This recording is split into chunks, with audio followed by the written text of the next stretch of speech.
अति बड़भागी केवल श्री राम तक बढ़ रहे हैं, उनकी सेवा के लिए बढ़ रहे हैं। हम सब वानर अति बड़भागी, लेकिन उनको सेवा तो मिली, सत्संग भी मिला, दर्शन भी मिला, लेकिन उनको ठाकुर जी ने विदा किया। उन सभी वानरों को, सभी सेवकों को जो अति बड़भागी हैं, उनको प्रभु ने निश्चित समय आने पर विदा किया। पर क्या हनुमान जी को विदा किया? हनुमान जी तो वहीं सदा रह गए ठाकुर जी के पास। तो अति बड़भागी से भी बड़भागी श्री हनुमान जी महाराज, क्योंकि सबको तो विदा कर दिया प्रभु ने, लेकिन श्री हनुमान जी महाराज को अपने से अलग नहीं कर पाए।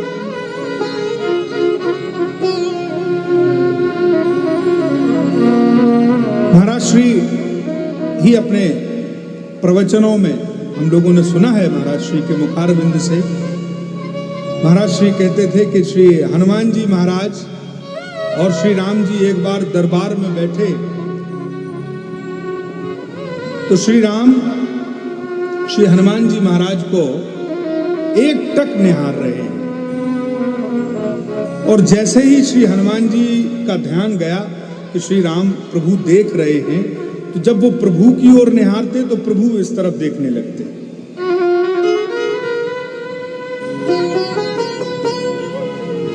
अच्छा, ये दृश्य जो है माता ने देखा, माता जानकी ने इस दृश्य को बड़े गौर से देखा कि प्रभु जो है हनुमान जी की तरफ देखते हैं, और जब हनुमान जी प्रभु की ओर देखते हैं तो प्रभु जो है कि दूसरी ओर दृष्टि कर लेते हैं।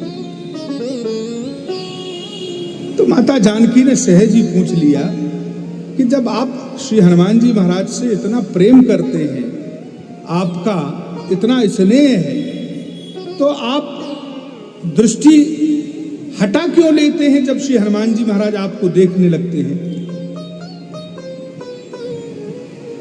तो बड़ा सुंदर उत्तर श्री राम ने माता जानकी को दिया कि वो मेरे पुत्र तुल्य हैं, पुत्र ही हैं मेरे, तो मैं वात्सल्य से उनकी ओर देखता तो हूं,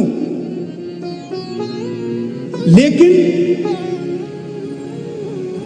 उनको मैं कुछ दे न सका, और आज जितना सब है ये सब उनके कारण है, ऐसा ठाकुर जी सोचते हैं।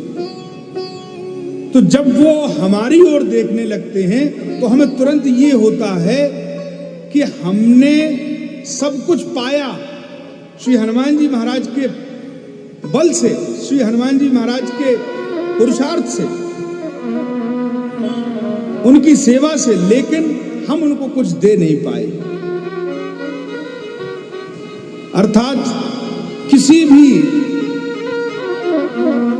कर्जदार की हिम्मत नहीं है कि अपने धनी से आंख मिला ले। पुत्र के रूप में वात्सल्य से देखता तो हूं, लेकिन मैं ऋणी हूं श्री हनुमान जी महाराज का, इसलिए मैं उनको उनकी दृष्टि और अपनी दृष्टि मिला नहीं पाता। आप सोचो, श्री हनुमान जी महाराज के प्रति राघव का क्या विचार है, और श्री हनुमान जी क्या सोचते हैं? हनुमान जी ने जब इस प्रसंग के बारे में जानकारी ली तो श्री हनुमान जी महाराज ने कहा कि आप ऐसा क्यों सोचते हैं कि आपने हमें कुछ नहीं दिया? तो श्री राम बोले कि देखो, सुग्रीव जी का गया हुआ राज्य, उनका गया हुआ पद आपके कारण उन्हें मिल गया। विभीषण जी को लंका का पद आपके कारण उन्हें मिल गया, और तो और श्री अयोध्या का राज्य पद भी आपके कारण मुझे मिला। इतने सब लोगों को आपके द्वारा सब कुछ मिला, लेकिन आपको कोई पद नहीं मिला, इसलिए आप मेरे धनी हैं। तो श्री हनुमान जी महाराज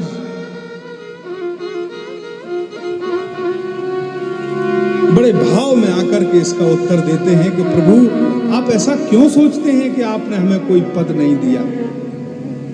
क्यों? वो कहते हैं सुग्रीव जी का एक पद वो उनको मिल गया, विभीषण जी का लंका का एक पद उनको मिला, और प्रभु क्षमा करें श्री अवध पद आपको मिला। और इतना ही कहते कहते श्री हनुमान जी महाराज भावुक हो गए और श्री राघव के चरणों को पकड़ करके कहा कि प्रभु जिसको आपके ये दो दो पद मिल गए होंगे वो एक एक पद के चक्कर में काहे को पड़ेगा। इसलिए आप ये न सोचें कि आपने हमें कुछ नहीं दिया, आपने तो हमें दो दो पद दिए हैं। आपने वो भक्ति का परम पद दिया जिसके लिए लोग तरह तरह के जब तब साधन करते हैं, फिर भी ये पद उनको प्राप्त नहीं हो पाते हैं, ये भक्ति उनको प्राप्त नहीं हो पाती।